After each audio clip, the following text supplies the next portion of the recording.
Bonjour à tous et bienvenue sur Dereum Inferni. Alors aujourd'hui, comme annoncé sur la chaîne, la page Facebook de la chaîne YouTube, je vais vous parler de Kant. Je voudrais vous parler de Kant. Avant cela, il faut que je fasse 3 annonces, qui ne sont qu'une seule en fait. D'une première part, donc nous sommes en confinement, comme tout le monde, comme la plupart des pays occidentaux, ce qui justifie qu'il est très probable que vous ayez des extraits des chansons et des jeux de mon fils dans son parc à 5 ou 6 mètres, en voix off durant cette vidéo. Ça c'est le premier point.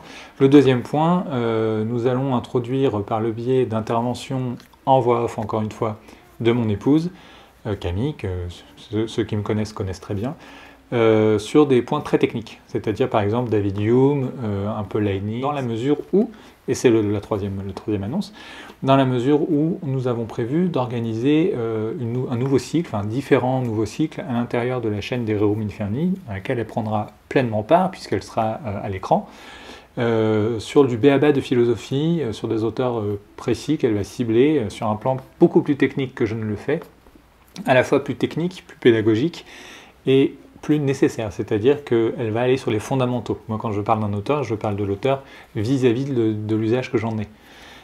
Elle va animer une chaîne, un cycle, pardon, qui sera consacré vraiment à la thématique de l'auteur, à la doctrine de cet auteur et à son inscription dans le temps. Voilà. Puisque donc elle a commencé sa thèse.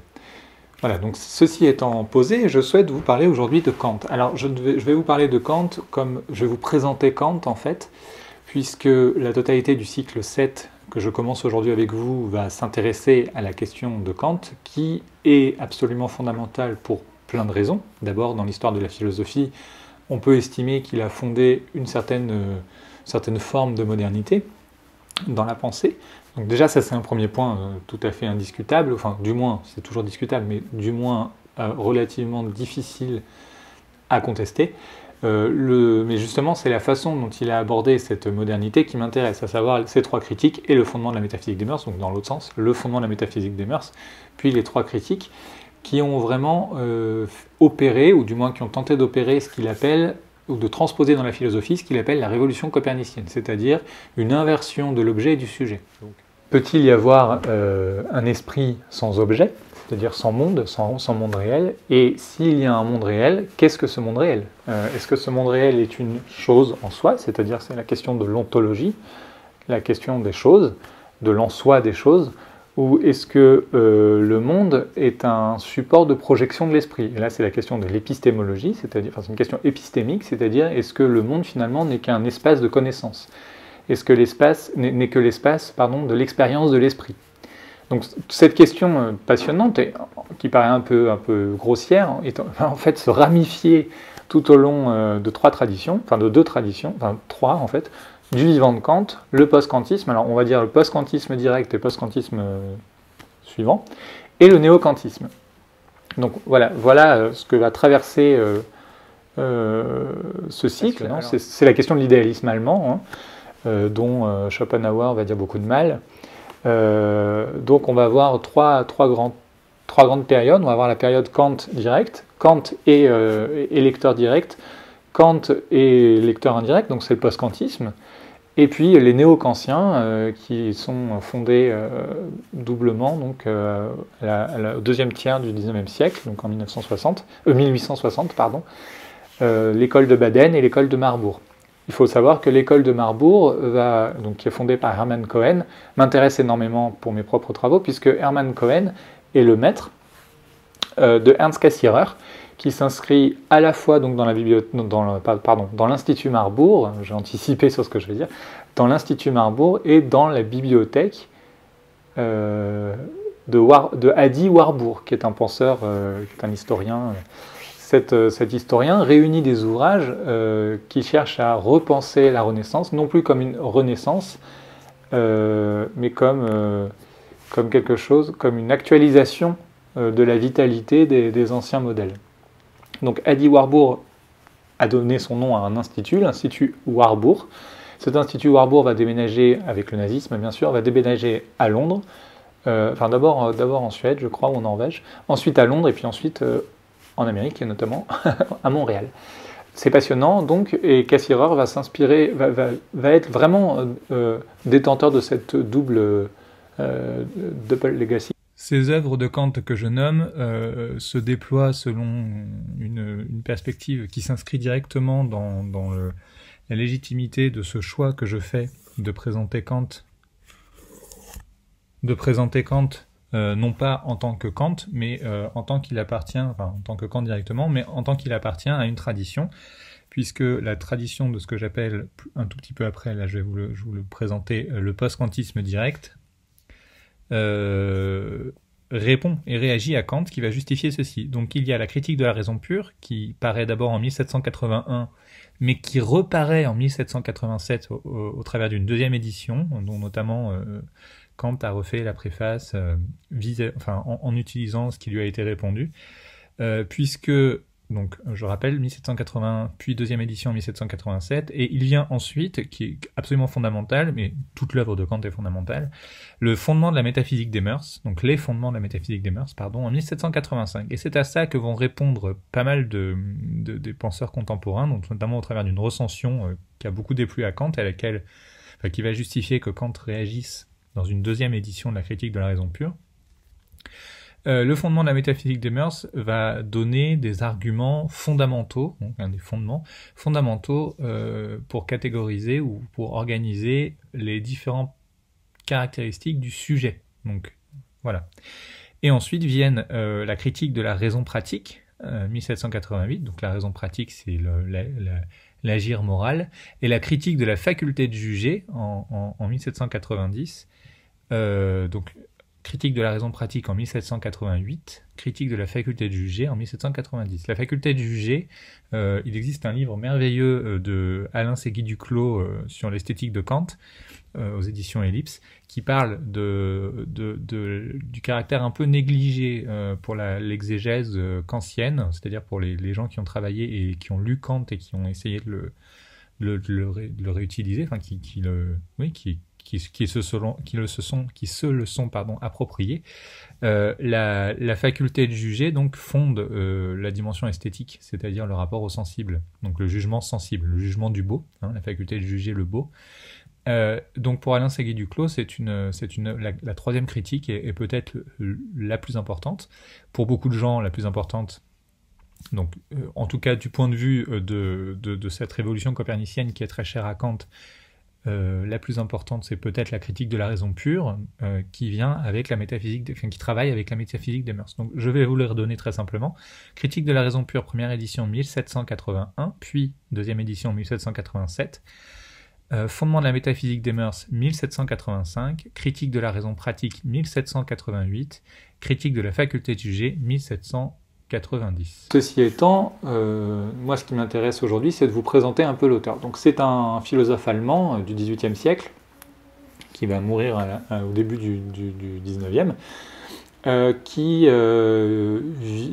vit et meurt pratiquement dans la bonne ville de Königsberg. Donc il est enterré dans la cathédrale de Königsberg avec un épitaphe extraordinairement célèbre qui se termine comme ceci: le ciel étoilé au-dessus de moi et la loi morale en moi. Donc je pense qu'il est matière à faire une thèse sur cette merveilleuse citation, donc qui est gravée sur sa tombe, enfin qui est son épitaphe. Alors, Kant, son projet, dans les fondements de la métaphysique des mœurs, c'est de proposer le principe, enfin, il y a trois principes, c'est l'autonomie de la volonté, la notion des impératifs catégoriques et la liberté du sujet. Donc la totalité de la dialectique ou de la doctrine de Kant est une doctrine de la liberté. Il faut savoir que Kant est un grand lecteur de Rousseau, après lequel il vient. Et on peut dire, en faisant une légère interprétation, une légère exégèse du travail de Kant, que Kant va s'évertuer à démontrer dans le plan de la métaphysique tout ce que Rousseau va écrire dans le régime donc ce qu'on appelle le contrat social, c'est-à-dire sur la question de la loi naturelle. Kant va essayer de prouver en quoi l'individu, le sujet, porte en lui les conditions de la loi naturelle et donc défendre le point de vue de Rousseau. Donc je vous rappelle que Rousseau s'oppose à deux autres penseurs, donc l'histoire des contrats sociaux, enfin de la question de savoir comment se sont constituées les cités modernes, à savoir les organismes sociaux tels qu'ils se sont constitués à la fin de l'Aufklärung, c'est-à-dire du siècle des Lumières. On a Rousseau qui est confronté à Locke et Hobbes. Donc Hobbes, c'est le Léviathan. Alors c'est toujours, encore une fois, quand je m'adresse à ceux qui regardent ma chaîne, il y a deux profils de spectateurs. Il y a les spécialistes qui ne vont pas cesser de penser que je raconte des choses qui vont trop vite. C'est vrai, c'est tout à fait vrai. Donc là, ce que j'allais dire, par exemple, ça va trop vite. Il faudrait faire... Mais je pense qu'on pourrait faire une vidéo intégralement pensée sur Hobbes. Donc, Hobbes, lui, c'est la fameuse théorie de l'homme est un loup pour l'homme. Donc c'est la théorie du Léviathan. C'est son livre qui s'appelle Le Léviathan. Et le Léviathan pose que les hommes se sont nécessairement alliés pour faire face à quelque chose de monstrueux, qui est soit le souverain, soit alors l'image du Léviathan, qui est un monstre qui entoure le globe terrestre. Quoi qu'il en soit, donc, la loi naturelle est un impératif écrasant auquel il faut répondre. Les hommes doivent répondre en s'alliant pour unir leurs forces contre cette chose. Et en même temps, en unissant leurs forces contre cette chose, ils cessent à ce moment-là d'être des loups les uns pour les autres et ils deviennent... ils rentrent dans une dialectique du contrat social, c'est pas le contrat social puisque ça c'est Rousseau, mais de la raison qui fonde les arguments pour vivre ensemble, du vivre ensemble, le fameux vivre ensemble très cher à nos politiciens contemporains. Alors ça c'est Hobbes. Ensuite il vient Locke qui a vécu la guerre des couronnes, donc en Angleterre, qui a participé à la constitution, du moins sur le plan juridique, d'un parlement fort en Angleterre, hein, donc au Royaume-Uni, d'un parlement fort pour s'opposer à un souverain trop écrasant et trop dangereux, qui apporte l'instabilité, la guerre civile, etc. On peut dire que Locke a fondé la notion d'état de droit, c'est-à-dire que l'État est une structure dans laquelle tout individu possède et jouit d'un droit, et donc avec la cohorte de devoirs que cela impose, et le roi ne peut pas en faire n'importe quoi. Donc, il faut savoir que Locke a connu Cromwell, il a vécu au temps de Cromwell, donc la première vraie décapitation, du premier vrai régicide en Europe, même si aujourd'hui l'Angleterre a un statut compliqué par rapport à l'Europe. Peu importe, quoi qu'il en soit, donc Rousseau écrit contre et avec ces gens-là, c'est-à-dire c'est 2 siècles d'intervalle, c'est les trois auteurs. Et lui, il écrit que les hommes s'allient les uns avec les autres pour sortir de l'état de nature, qui est naturellement bon, et entrer dans un principe d'alliance pour le mieux ensemble, quoi. Donc, tout le monde, c'est très socialiste, hein. On peut faire un raccourci, encore une fois, les spécialistes ne m'en voudront peut-être pas trop. Le raccourci voudrait que Locke au milieu, mais Hobbes soit de droite et Rousseau soit de gauche. C'est-à-dire que le tous contre tous, c'est de droite, donc le principe de la concurrence dans la nature, et l'alliance tous ensemble pour survivre tous ensemble et pour dépasser le problème tous ensemble, c'est Rousseau.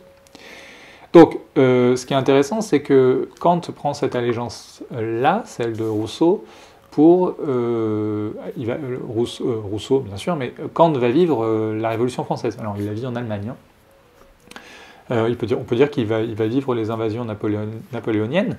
Mais ce qui est intéressant, c'est que malgré tout un tas de détails qu'on va voir on va les évoquer, mais on ne va pas forcément les voir dans les vidéos suivantes du cycle, Kant va défendre la Révolution française, alors même qu'il nie au peuple, au pluriel, le droit de se révolter contre le souverain, puisqu'ils sont eux-mêmes dépositaires de ce qu'ils accordent de souveraineté au souverain. Bon, ça c'est une petite parenthèse.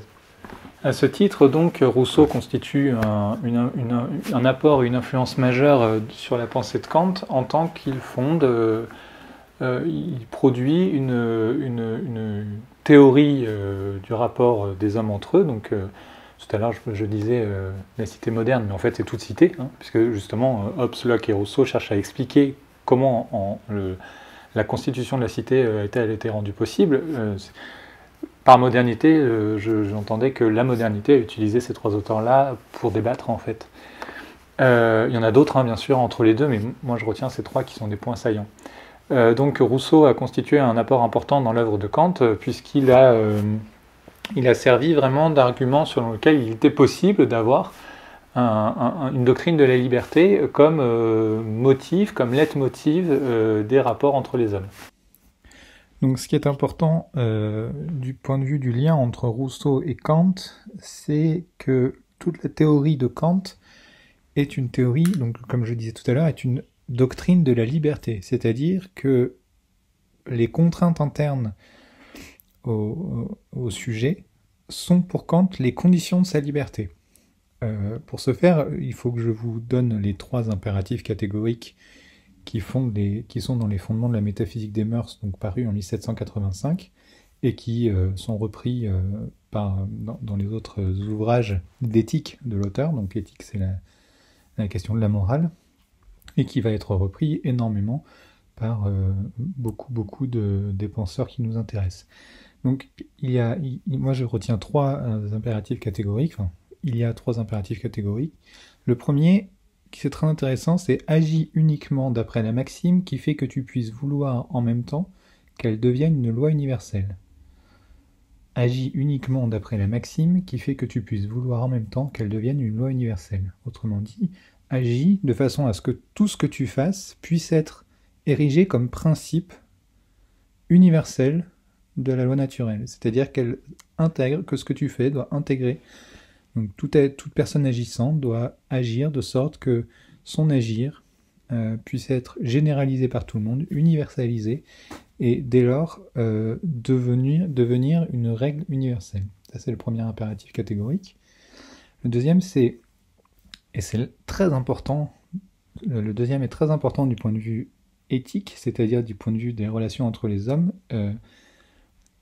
même dans une perspective politique. C'est donc agis de façon telle que tu traites l'humanité aussi bien dans ta personne que dans tout autre, toujours en même temps comme fin et jamais simplement comme moyen. Je reprends. Agis de façon telle que tu traites l'humanité aussi bien dans ta personne que dans tout autre, toujours en même temps comme fin et jamais simplement comme moyen. Autrement dit, n'utilise jamais autrui comme un moyen de quelque chose. Parce que dès lors que tu utilises autrui comme moyen de quelque chose, c'est-à-dire par exemple, je vais utiliser telle personne pour obtenir tel gain, dès lors, je lui nie sa nature de fin. C'est-à-dire que l'homme est une fin, une finalité en soi. À partir du moment où je fais ça, je nie à cette personne-là sa qualité de fin en soi. Je la réduis au rang de moyen. Ainsi, en utilisant autrui comme un moyen et en niant à autrui sa qualité de fin, sa propre fin, chaque individu, chaque sujet est à lui-même sa propre fin, je lui nie sa qualité de sujet, donc sujet civique, de sujet juridique, et donc, en l'utilisant, en le transformant en moyen, je nie ma propre qualité de sujet, puisque ça veut dire que, si on se rapporte au premier impératif catégorique, si j'utilise autrui comme moyen, ça veut dire que je considère que toute personne est utilisable comme moyen, puisque donc mon agir doit devenir une loi universelle. Enfin, le troisième des trois impératifs catégoriques, c'est que l'idée de la volonté de tout être raisonnable doit être conçue comme volonté, instituant une législation universelle. Un petit peu velu, toute personne dotée de raison participe à la constitution de la législation universelle. En fait, c'est la synthèse des deux premiers. L'idée de la volonté de tout être raisonnable conçue comme volonté instituant une législation universelle. Ces trois impératifs catégoriques, qui pourraient donner l'impression, en un sens, d'être une série de contraintes, sont en fait la garantie de la liberté et de l'autonomie de chaque sujet. Donc ça, c'est vraiment, moi je trouve ça absolument passionnant, même si Kant, qui fait du droit, est parfois un peu déconcertant, avec des titres très, très sympas, vraiment très sympas. Il y en a un titre d'un article sur Hobbes où il dit quelque chose du style un peu à la Pascal: tant s'en faut que quand Pascal dit tant s'en faut que cela fasse pour, que cela fait même plutôt contre. Kant a quelque chose d'un peu pareil en disant ça pourrait être une bonne idée, mais en fait pas du tout, c'est de la merde. Il ne le dit pas comme ça. Entre-temps, j'ai sans doute retrouvé le titre exact et je vous l'ai sans doute mis en visuel. Voilà, donc c'est quand même assez marrant.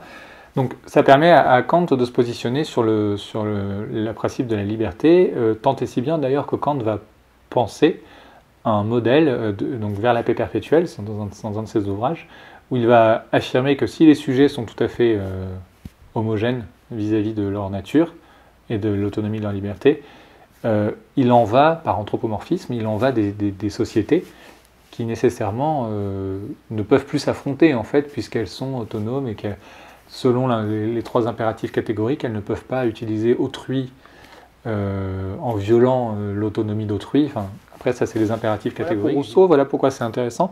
Maintenant, il faut que je vous parle de Leibniz, Descartes et Hume.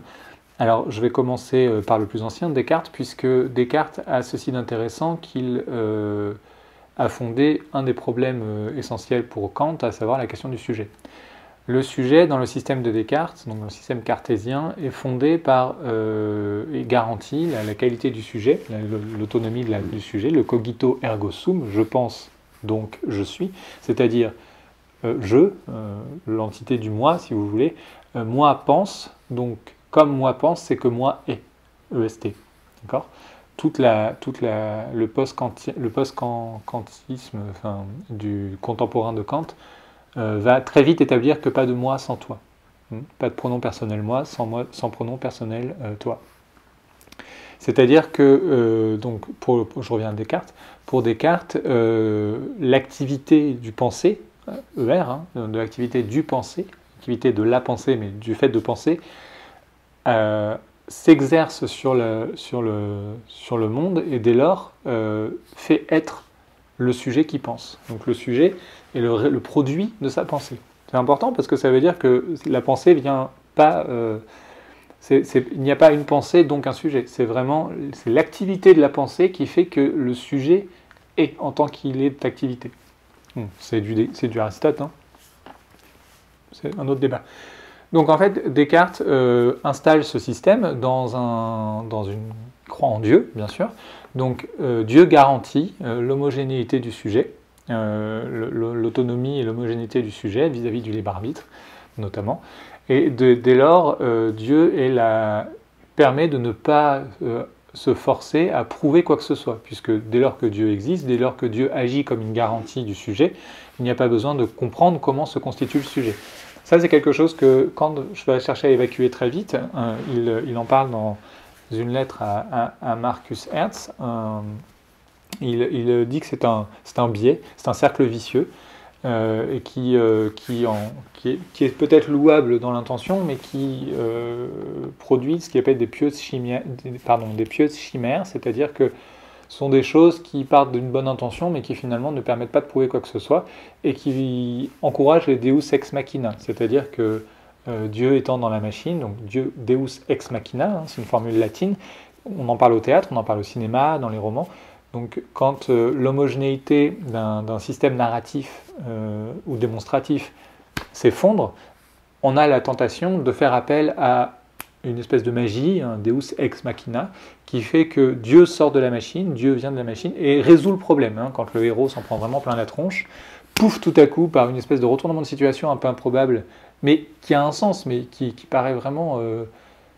qui pose un peu des problèmes. Par exemple, le retournement des deux personnages qui attaquent Alucard à la fin de la 3e saison de Castlevania, pour ceux qui suivent cette série, c'est un deus ex machina. Ils se retournent tout à coup, ils deviennent très violents, leurs arguments sont bidons.